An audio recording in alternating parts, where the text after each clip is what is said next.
Hi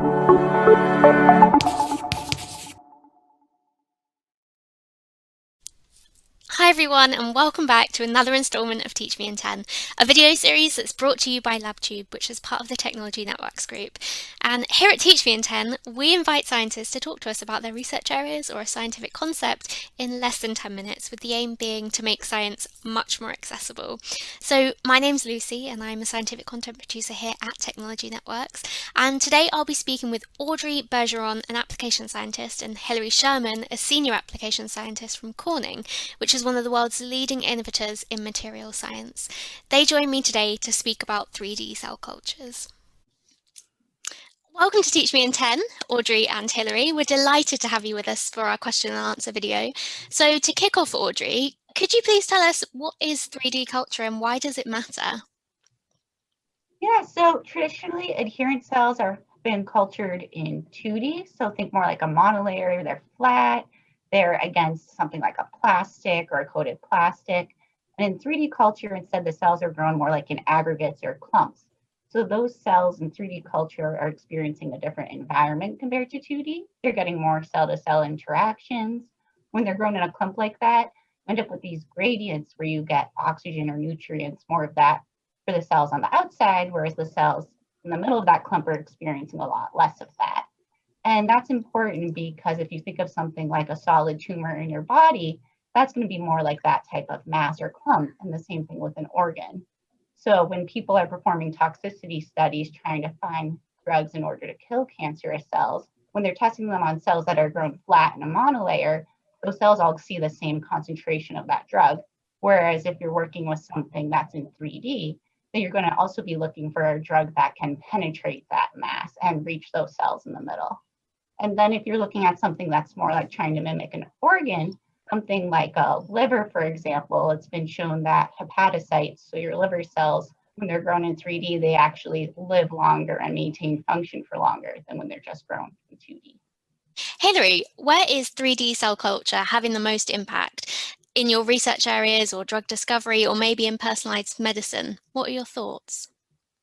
Yeah, so as Audrey mentioned, cancer is a prime example of where three-dimensional cell culture really adds value. As she mentioned, tumors in the body are not two-dimensional, they're three-dimensional. So being able to study them in an environment that's much more similar to how they would be in the body, has really helped to push, cancer research. Additionally, we're starting to see a lot of interest in personalized medicine with the ability to grow organoids in matrices such as Corning's Matrigel matrix. Here, personalized medicine is really having a lot of interest because you can grow a patient's biopsy to study their particular cancer. Or we've also seen great progress in the research area of cystic fibrosis by being able to grow intestinal organoids in three-dimensional culture and thus studying their response to different drugs to correct the cystic fibrosis mutation. So then, Audrey, what are the different 3D models and how do you know what model to use and which tools are best? Yeah, so it really depends on what your application is, what your goal is with your 3D model. So 3D models are typically made either using scaffold-based or scaffold-free methods. In a scaffold-based method, you can get something like some type of matrix that's keeping the cells together. In a scaffold-free method, typically their cells are grown more like in a suspension. At Corning, we offer several different platforms depending on what your end goal is. So for example, if you just want to be growing clumps of cells, spheroids, you're not looking for something very specific like trying to do organs replication. You're not doing something that complicated.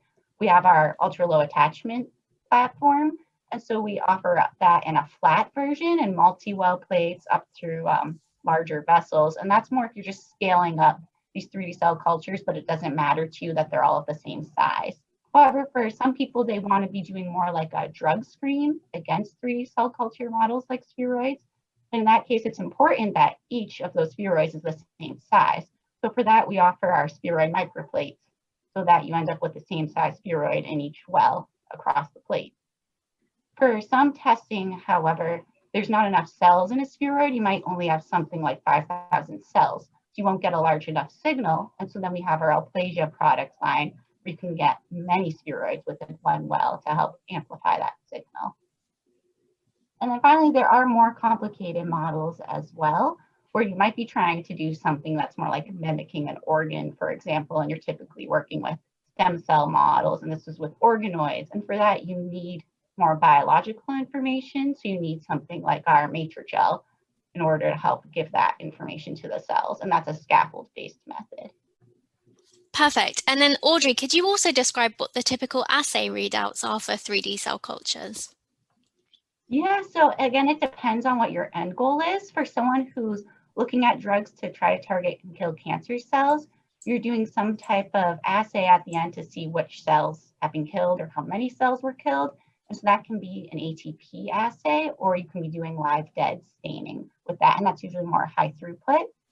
There are also a lot of researchers who use high content imaging where they might want to look at something more specific about how the cells are being affected. And that can be a little difficult because you're trying to get high resolution images of these 3D structures. And so you need to be able to image through these structures, and you're also getting a lot of data, but there have been a lot of advancements in that area in recent years to help people with that work. And then finally, you could also be looking at something like how marker expression has been affected or if it's maintained in your models. You can either dissociate your cells to then do flow cytometry with them, or you could be extracting RNA or DNA from those models.